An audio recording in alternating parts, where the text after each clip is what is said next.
Hello and welcome to our launch of the Sussex Autism Passport during Autism Awareness Week. I'm Dawn Howard, I'm Clinical Lead of Neurodevelopmental Services. And my name is Tanya Conway-Grimm. We're going to tell you about the background to the passport, how to use it and where to find it. I'll pass you over to Tanya to talk about the history of the passport. Hi, my name is Tanya Conway-Grimm and I work as an expert by experience and on the bank for Sussex Partnership Foundation Trust in a variety of roles as well as for other organisations. I'm also a member of the National Police Autism Association, or NPAA. On the NPAA online forum I came across the Autism Passport a few years ago.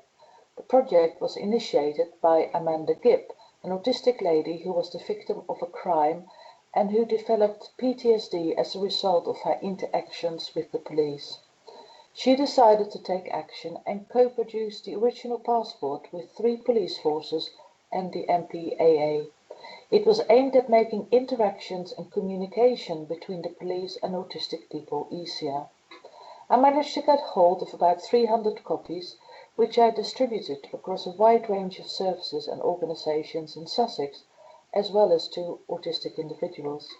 The feedback was really positive, and I thought it would be a great idea to make our own bespoke Sussex versions with the logos of local organisations on it. We felt it was important to extend the reach beyond the criminal justice system and involve other services as well. The passport can be used to aid communication with local services, such as adult social care. Or, for instance, if a person is at risk of going missing, it is really useful to have a completed passport in their grab bag, as it will make communication easier even if they are distressed when found. Dr. Dawn Howard, Sussex Police, the local NPAA and myself worked together on the project for some time, and the original launch, planned for April 2020, was delayed due to COVID-19. We used co-production and worked with key stakeholders such as autistic people, police, SPFT, the NPAA and staff to develop the Sussex Autism Passport. We are really pleased we are now ready to launch it in Sussex, and we all hope you will find it useful. Following the work on the Autism Passport, Sussex Police made significant environmental changes to the custody centres to make them more autism friendly. This included the ability to dim lights in some of the rooms. They introduced training to their custody officers and staff, distraction toys and a custody guide for autistic people. Sussex Police already ran the Pegasus card scheme, which is for people who find it hard to communicate with the police or emergency services. The idea is that they have pre-registered information safely stored on their computer base, and if you contact them, you only have to mention the fact that you have a Pegasus card and mention your individual PIN number, which is on your card, and they can quickly and easily access the information to aid communication. We are really thrilled to present the new Sussex Autism Passport to you, and now it's over to Dawn. Thank you, Tanya. So I'm going to show you what the Sussex Passport looks like now. I'm going to show you each page individually. The first page is for the personal details, including an emergency contact person the passport holder would want to be supported by if they're in a situation where they needed some help. We've also put the QR code there to link with the Sussex Police Pegasus scheme if that is something they would find helpful. On the second page is where you can put the individualised adjustments you know will be helpful in a crisis situation.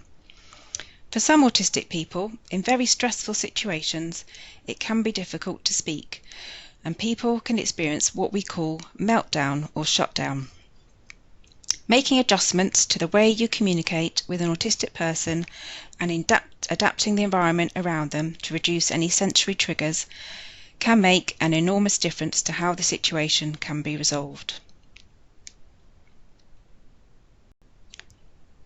Going to the third page, there is a basic visual tool there which could be helpful for some people to quickly communicate how they are currently feeling. This isn't always apparent to others, as autistic people's external presentation won't always match how they are feeling internally.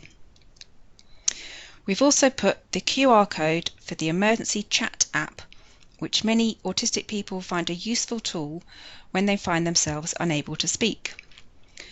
It's free to download and allows you to edit a front screen to explain your individual needs, and then provides a way to communicate with the person you're with using a simple text screen on your mobile.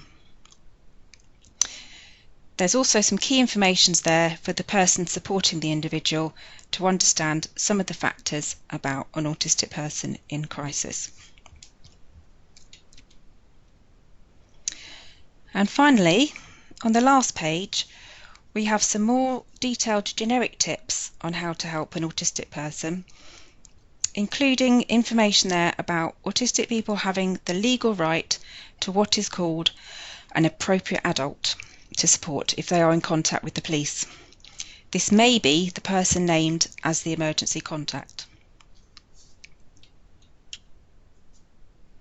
The passport's on our Neurodevelopmental Service webpage on the Trust's public website.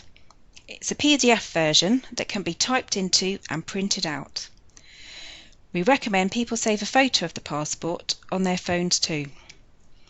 We'll be having some A5 card copies printed up and circulated to our hospital bases, so look out for those. There's also a wallet-sized alert card that the person can keep on them that goes with these. Sussex Police and our local authority partners will also be putting it on their own websites. That's the end of our webinar. Thanks for listening, and I hope you'll find the passport useful.